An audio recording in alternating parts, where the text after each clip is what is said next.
Nah, terbukti kan kalau Pak Jokowi misalnya gabung ke Golkar dan melakukan manuver-manuver seperti pada Pilpres dan Pilkada, pasti Golkar juga akan memecat Pak Jokowi. Kalau kita lihat dari pemberitaan sini memang sudah jelas ya, ADART dari partai manapun harus dipatuhi. Termasuk juga Pak Jokowi kalau sebagai kader seharusnya juga patuh dan taat kepada ADART.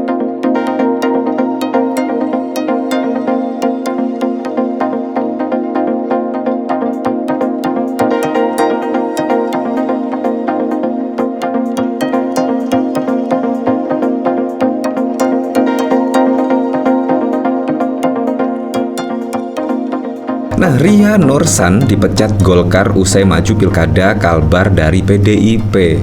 Nah, apakah ini tidak tahu ya pesan tersirat dari Gibran ya? Perbedaan itu hal biasa yang mewarnai demokrasi di negara kita. Ya, berbeda itu biasa. Kalau Golkar tidak mau merekomendasikan untuk maju pada pilkada ya, seharusnya berhak dong.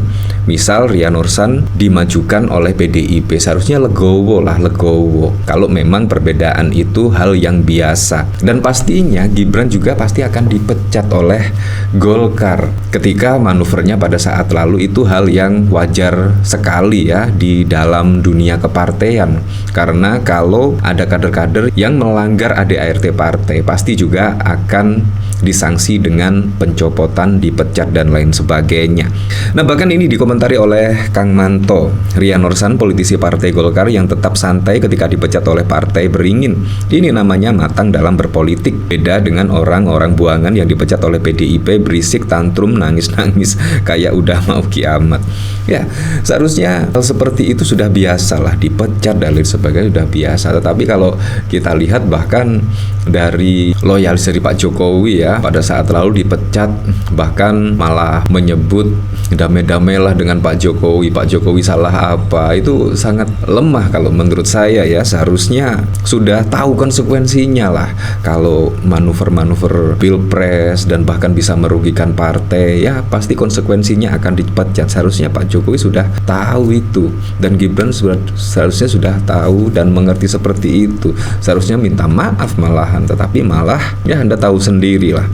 Nah, bahkan juga dari pemberitaan di sini seolah-olah Golkar itu enggan ya memasukkan Pak Jokowi sebagai kader atau anggota ya. Bahkan dari Golkar sendiri alternatif Jokowi banyak, bisa masuk Golkar bikin partai sendiri. Nah, ini sindiran atau seperti apa ya? Kalau kita lihat membangun partai itu sangat sulit sekali, sangat susah sekali. Belum tentu Pak Jokowi walaupun mempunyai elektabilitas tertinggi, mempunyai tingkat kepuasan masyarakat terhadap kinerja yang cukup tinggi, belum tentu mendirikan partai akan bisa sebesar PDIP misalkan, Gerindra misalkan, atau bahkan Golkar. Golkar itu butuh berpuluh-puluh tahun loh, butuh proses yang sangat panjang sekali. Dan kemungkinan juga Golkar akan takut bila ada Pak Jokowi misal menjadi kader. Bayangkan 20 tahun di PDIP saja bisa bermanuver seperti itu, apalagi di Golkar. Di Golkar tiba-tiba Pak Jokowi masuk ya, bisa saja menggerogoti dari dalam dan lain sebagainya. Semua bisa terjadi. Kemungkinan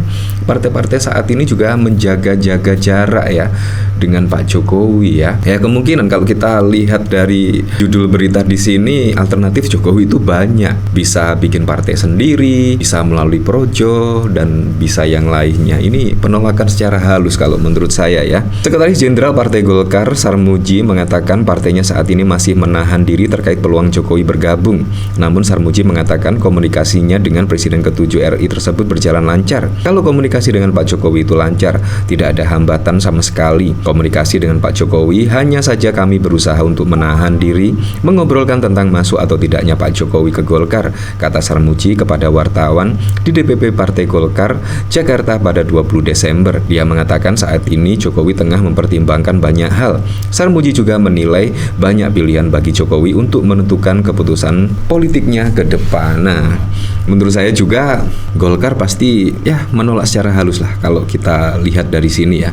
Nah, bahkan kalau kita melihat pada saat lalu ya, bahkan Pak Luhut itu ya setidaknya memberikan respon lah. Pada saat lalu memang rame ya, Pak Jokowi akan masuk ke Golkar menjadi ketua umum dan lain sebagainya. Bahkan pada saat lalu Pak Luhut siratkan menekan ke Golkar agar jangan mau diatur Jokowi. Nah, ini menurut saya juga ada sebab ya, karena kalau kita lihat dari PDI Perjuangan, wah sangat wow sekali lah dengan manuvernya pada saat lalu, dan pastinya sangat merugikan PDI Perjuangan ya dengan manuver Pak Jokowi. Terlihat pada pileg dan bahkan dari suara Ganjar Pranowo bahkan hanya memperoleh 16% saja. Itu pastinya karena adanya manuver dari Pak Jokowi.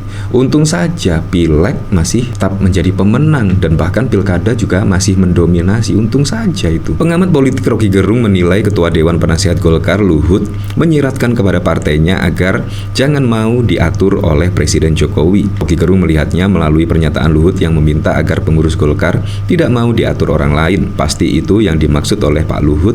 Nggak mungkin dia keceplosan kalimat, ucapnya. Rocky Gerung merasa Jokowi dan Gibran akan meminta Golkar untuk membagi kursi menteri dalam kabinet, yang pada akhirnya membuat partai berwarna kuning itu tidak kebagian jatah. Karena tetap menurut analisis saya, itu Golkar akan diminta untuk membagi kursi dengan Gibran dengan Jokowi. Kan komposisinya agak berubah, bahwa hak dari Golkar itu pasti dia mau pastikan 5, sebab kelihatannya 5 itu yang memang deal dengan Gerindra, ungkapnya. Tetapi dari 5 itu bisa diambil 2 untuk Gibran, 3 datang dari Jokowi, jadi Golkar nggak dapat apa-apa, nanti kan dianggap Golkar punya tuh imbuhnya, ya seperti itu. Bahkan kalau kita lihat pemberitaan dari sini, Pak Yusuf Kalla juga setidaknya mengomentari lah terkait Pak Jokowi pada saat lalu akan bergabung Golkar, menjadi ketua umum dan lain sebagainya. Bahkan dari Pak Yusuf Kalla juga tegas kalau posisi ketua minimal 5 tahun jadi pengurus dulu. Nah, jadi prosesnya sangat panjang sekali ya, 5 tahun. Nah, bayangkan kalau Gibran besok tidak memiliki partai. Wah, apakah bisa akan menjadi calon presiden dan lain sebagainya? Nah, sangat sulit sekali kalau tidak ada partai-partai yang akan meminang Gibran. Sampai saat ini pun Gibran juga belum menentukan mau bergabung kemana, mau berlabuh ke partai mana juga belum menentukan. Kalau kita lihat dari Golkar menjadi ketua umum harus 5 tahun jadi pengurus. Kalau kita lihat juga yang mendeklarasikan Gibran menjadi cawapres dari Pak Prabowo Subianto ya Golkar. Nah, memang sangat bohong sekali lah. Nah, dari sini saya juga penasaran sih kira-kira komentarnya seperti apa ya. Dan ternyata manuver-manuver Pak Jokowi pada saat lalu sudah dipastikan lah partai-partai semua akan memecat Pak Jokowi. Bahkan kalau kita lihat dari berita sini, Ria Norsan dipecat Golkar usai maju pilkada Kalbar dari PDIP. Apalagi buzzernya Mulyono makin berisik. Dari Idol ngomongin siapa sih? Ada deh. Dan buzzer-buzzernya belain yang dipecat. Arin suara yang lebih keras ya. Di Golkar mah bukan hal yang aneh. Kalau nggak gabung partai lain, ya bikin partai baru. Beliau tetap santai karena tahu kalau beringin OTW tumbang digerogoti kuman bawaan sang kayu. Beda dengan kader yang dipecat dari kandang banteng. Mereka berisik karena tahu tak ada kandang yang lebih mampu memenuhi keinginan dan kebutuhannya. Yang pecatan PDIP malin kudang di Orbaya, seperti itulah. Jadi memang semua partai akan melakukan hal yang sama ya ketika ada kader yang setidaknya tidak mematuhi ADART atau bahkan manuvernya justru merugikan partai, pasti sanksinya juga sama, akan dipecat.